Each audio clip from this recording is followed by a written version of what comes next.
Welcome back to the Wandering Star Farmhouse. Today I'm going to share with you a garden tour of everything that's growing right now.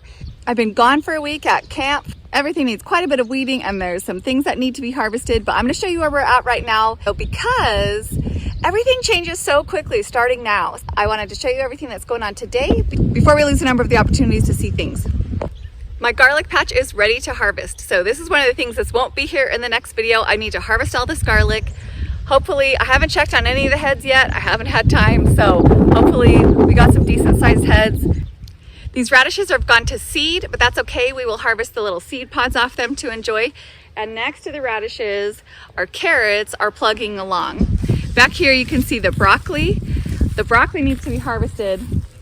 These shoots are gonna flower, but I was gone at a young women camp as a leader with girls for my church, so that kind of got away from me while I was gone, but we will eat those.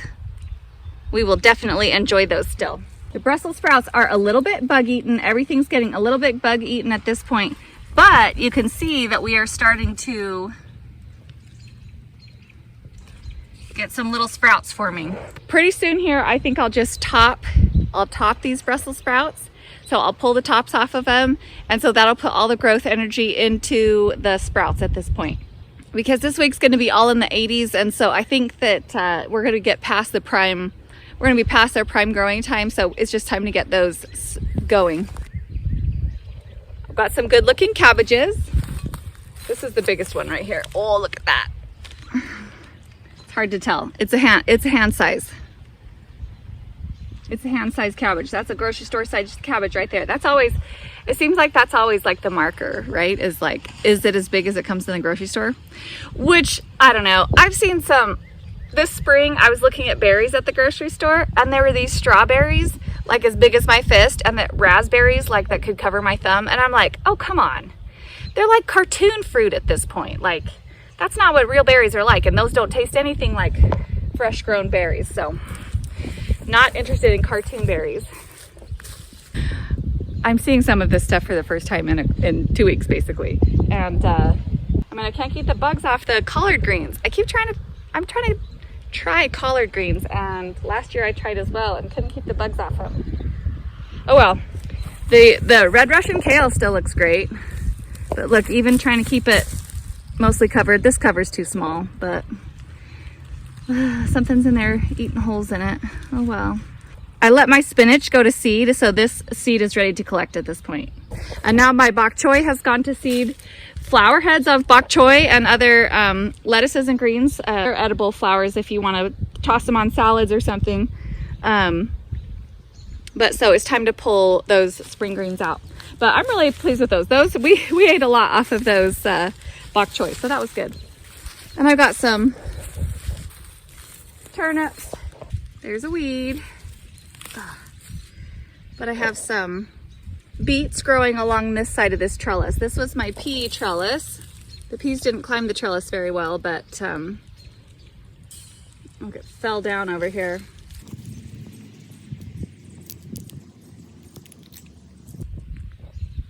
Look at that. Peas. Those are delicious. They're not bitter. They went bitter for a little while in the middle when we were not getting any rain, but they're good right now. So, but those are almost done. And then I grew these snow peas as well.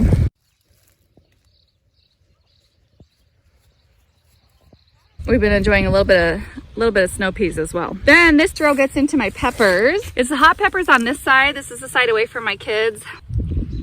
Chili red, hot chili peppers. Look at these.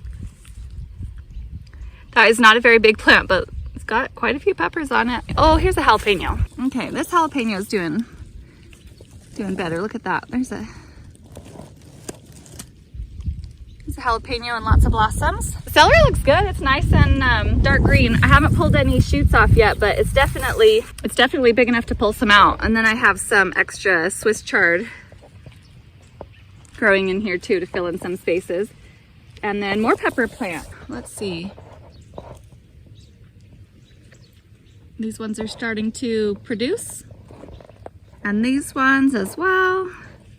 These are little snacking peppers, these ones are. More peppers, more peppers, more peppers.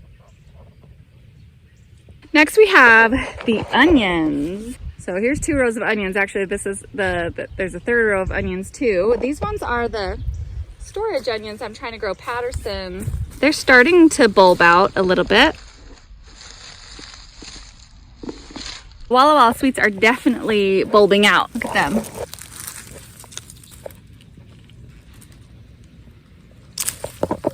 Those Walla Walla sweets are really big, so maybe I'll just have to chop and freeze Walla Walla sweets. Pattersons might not, they just didn't take off as quickly as the Walla Wallas. Have a little bit of sweet peas growing on this trellis and some bachelor buttons.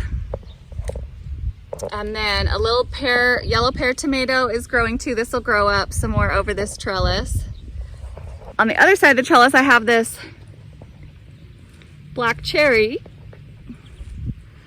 And it's got some fruit. None of those are ripe yet. Hopefully we'll get some sweet peas on this side of the trellis as well. I also have a cucamelon that's just so tiny, trying to grow, that I would like to see growing up this trellis, but I remember those taking a long time.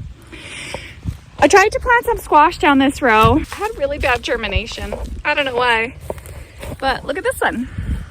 It looks great. I have no idea what it is because I'm really bad about labeling things when I plant them, but it looks nice and healthy.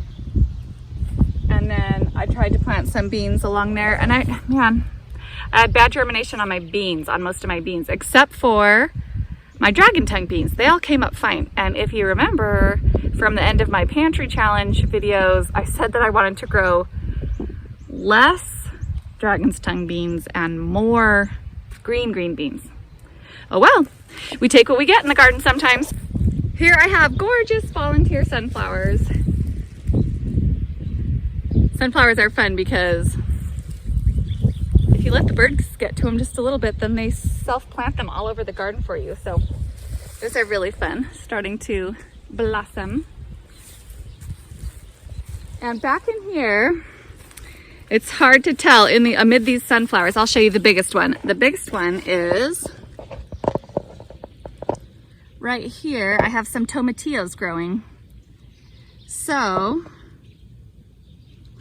I have a couple green and a couple purple tomatillos. So we'll use those for making salsa and homemade cafe Rio. Here I have my first planting of sweet corn.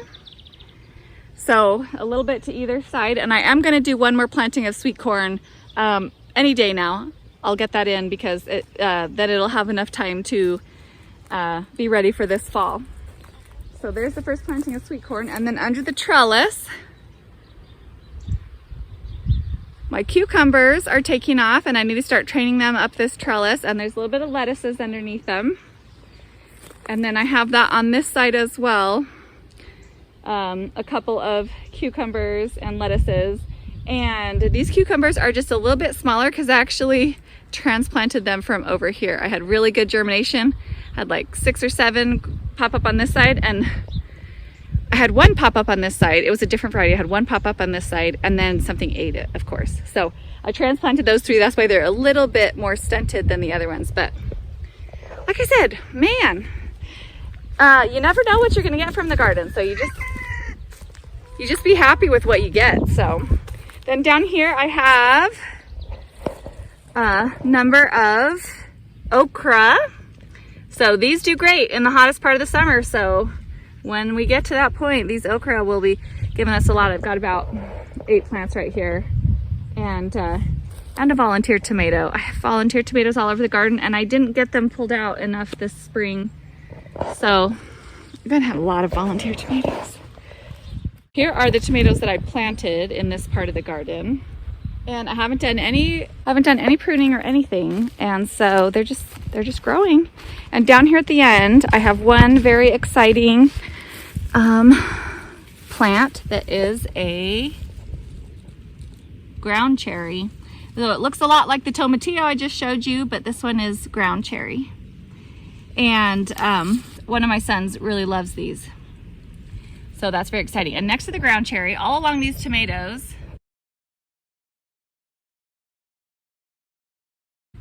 down this side of the tomatoes, this is the dragon tongue beans with these pretty purple blossoms. Like I said, I'm happy that my garden is growing something. We need beans. I'm happy that the dragon tongue beans made it. Even though they weren't my first choice for this year, we're gonna be able to can and freeze those. Now the next aisle, I haven't mulched it yet because I wanted to get the plants established first. But this is almost an entire row of sweet potato vines. We grew 6 vines last year and had an amazing harvest from them. So I bought 24 vines this year. They had a little bit of transplant shock, but they're about to take off and start doing amazing. So I need to get them mulched and to get this ground covered. And then down at the end, I have this trellis, and I have a butternut squash on each side of the trellis. So I have four butternut squash, and we really struggle with the squash vine borers, and butternut squash are the least favorite squash of squash vine borers. We got a decent number of butternut squash last year, so I'm hoping for that again this year. And here is one poor sunflower that fell over in a storm. It was a big thick one and it fell over, but it's still growing right there. Here's another one. It's gonna do great. We have, this was my tomato row last year. This is all like a forest of volunteer tomatoes, and I meant to weed them out or something and I didn't. And so now apparently we have a giant row of tomatoes here. I really don't know what to do with them though. It's gonna be just like, I don't even know what it is. I don't know what kind of tomatoes they are. We'll just have to see. Sadly, my gorgeous yarrow fell down in the weather. Look at all this yarrow. But it's so huge, it's top heavy and fell over. But yarrow is medicinal and you can use it for cut flowers, and it's just beautiful in my garden. And then here amid the tomato forest is a squash plant that is a volunteer. I don't know what it is. And I have, oh, look, that's gonna be the first Cosmo of the year, Cosmos. These are giant alliums getting ready. Oh, here's some calendula. I think I already showed you the Bells of Ireland in the last tour. Bells of Ireland. Now this calendula is getting started, and I've got a decent amount of, look, there's some more, that's going to be some more Cosmos, and I have some celosia, and here is a pinkish yarrow. So all along this fence row we have flowers. So that is the main kitchen garden, the 50 by 50 kitchen garden. So now I'll go show you my field crops. So here is one of my 2 fields. This field is potatoes and weeds. But the potatoes have done really well. We're super excited about them. We did them in 2 different groups, and this is where we had the pigs in the fall, and they're just doing really well. Or the pumpkins have taken off. We have 6 hills of pumpkins. For the pumpkins, we have half of them are Connecticut field pumpkins, and then half of them are sugar pie pumpkins. And then our melon field, we have 6 mounds again right now, and we want to do another 6 mounds if we get around to it. Always wish there was more time, but these ones are cantaloupe or muskmelons, and then these other ones are the Moon and Stars watermelon. So if you haven't seen those before, they're the ones that have the spots on them. So these aren't diseased, they are these Moon and Stars spots, and the actual melon will be a dark green, and it'll have it will have the same kind of markings of a moon and stars on them. So I grow that for my son, who's kind of into astronomy a little bit. Hey, turkey. We have 4 turkeys, but we just lost one this week to a predator, so that is always sad. Here's one of our little turkeys.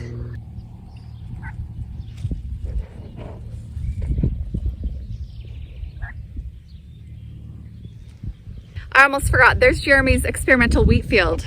And the wheat's all done because the birds, including the turkeys, are all trying to go in there now and eat it. So, okay, here is a little volunteer sunflower, and this is my tomato field that I have 3 rows of Roma tomatoes for making sauce. I bought the San Marzano. That's the last row is the San Marzano, and these ones are from my friend. So, and there's also, I tried to plant shelling beans in here as well, dry beans in here, the October beans, and I had really poor germination. Like I said, my bean germination was really poor, but you can see I do have a handful of plants in here, so we'll get some. Look, there's a baby bean.